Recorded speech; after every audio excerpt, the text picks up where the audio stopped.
Welcome back to another tutorial. In this tutorial we're going to cover the chat feature that's inside of GrayHack, which I think is great. Lots of really helpful people on there. Lots of not so helpful people on there too. So when you do take advantage of this chat feature, you want to make sure to use common sense, okay? The chat feature can be real easily overlooked, so I thought I'd cover it real quick. We're also going to take a look at some power commands inside of Doom. Now, there's a lot of really other useful commands, really advanced commands. I'm not going to go over those here. There's still a lot that Doom has to offer that I myself don't know. But let's go ahead and dive into chat. So you can access chat either by clicking here, or you can click right up here. We got this little chat bubble. So clicking this is going to bring up this window. You're going to have to join a channel. The channel that everybody joins, as far as I know, to be able to talk to one another is this general chat channel here. Excuse me. And then when you get in here, it drops you right in with all these other wonderful people. So you can type to them if you can type.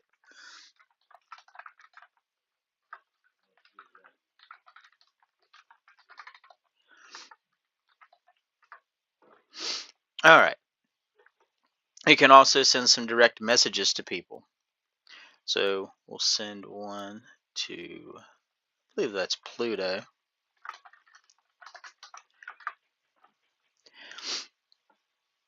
And you'll see, you don't get a sound notification yet, but you can tell whenever you get a new message, because this will be lit up with 3 or 4 little dots that are in it. It'll also change color for you. These people are really helpful. If you need help, you can go in here, you can ask questions.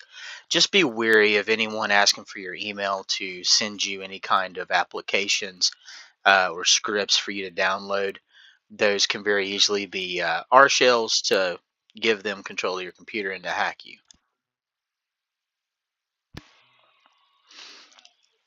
You can also create channels, and you can manage guilds and create guilds through here as well. All right, so that's your chat. We're going to close that out. Now we're going to open up Doom.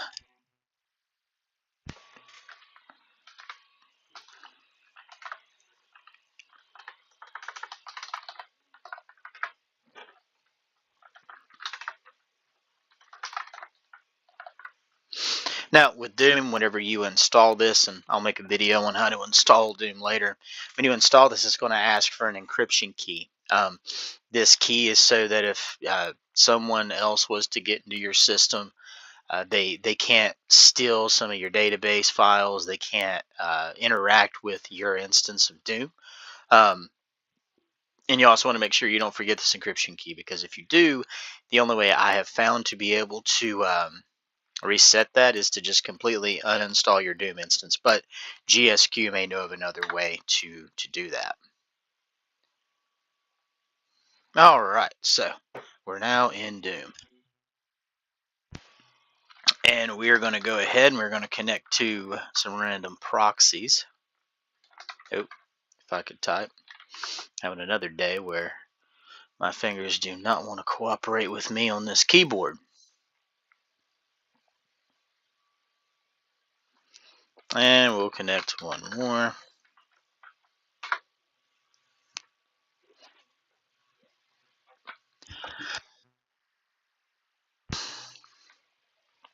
I'm gonna tell you, using this proxy command here to get behind some other computers really beats having to go in and manually hack them. So I'm really thankful to have this. All right, so what we're going to do is we're going to do a quick map, and we're going to make sure we're at the router level. So we can see here that we are connected to the router on this network. One of the power commands I want to go over is Doomsday. Now, Doomsday, with no additional parameters behind it, is a really awesome way to steal all the credentials on the network to the devices that you can bounce around to. And I'll show you how that works. So type in Doomsday. Hit enter. Valid attack vector not found. So when this happens, we're going to have to upload a hack lib, so that way we can get a bounce. dlib-u. That's going to show us all of our poisoned libs that we have. And then we're going to pick one to upload. We'll upload that one. Now we'll try Doomsday again.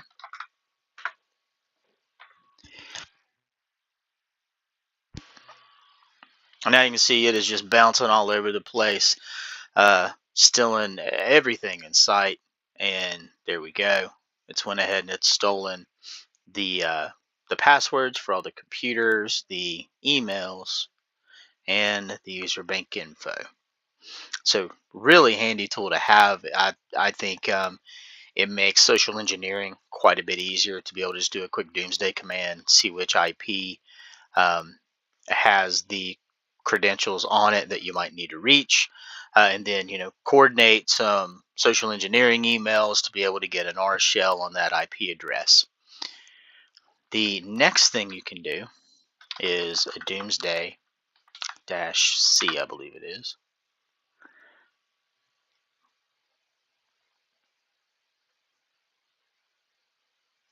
Okay, so what this allows us to do is we can send commands at the computer object level to all of these different devices.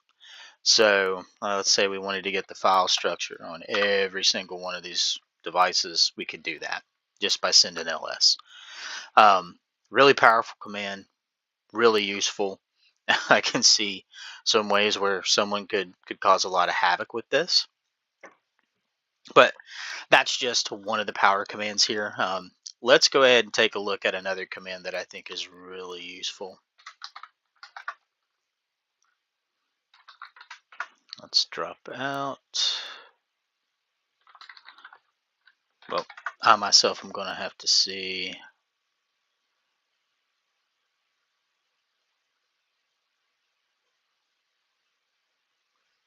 Apparently, I just learned something new. This opens up a terminal on each and every single device. Isn't that wonderful? Yeah, these tutorial videos are not rehearsed, guys. So you're getting to see a blooper in real time here. Let's close some of these out so that I don't start crashing out from RAM being used up here. Wow. Yeah. Oh, let's not do that command again. I can't think of a reason why you'd want to have a shell in every single computer, but hey, there it is. All right, let's just type the very simple cancel to drop out of that. And now let's take a look at getting into a PC and corrupting it real quick. And that'll be the last topic we're going to cover for this video.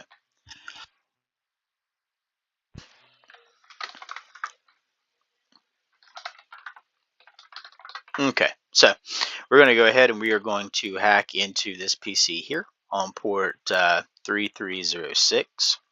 To do that, we type hack, IP address, and then the port. And then it's going to go through and it's going to look at all the different exploits for all the different memory addresses. And it's going to list them out for us. So we can see, excuse me, we can see that we have some options here. But what we want to do is we want to look for one that actually has shell access. So we're going to go ahead and we're going to drop back out. We're going to do another map. And we're going to take a look at any other ports that are open. So we got port 80. Let's attack that one, see if we can get shell on that port. All right, so we do have shell for number 2, and it drops us right into root. So normally on base terminal, you're going to have to go in, you're going to have to delete files in the boot drive. So that way it corrupts the system and the system won't boot again. With Doom, all you have to do is type corrupt and hit enter, and then hit Y. And there you go. Now the system's been corrupted. You can go ahead and you can do a reboot. You don't have to, but you can. And then you can drop back out. and then you're ready to go. You can connect to some more proxies, go back on your way doing some more missions. So that's all for this video. I look forward to your feedback, questions, comments. Y'all have a good day.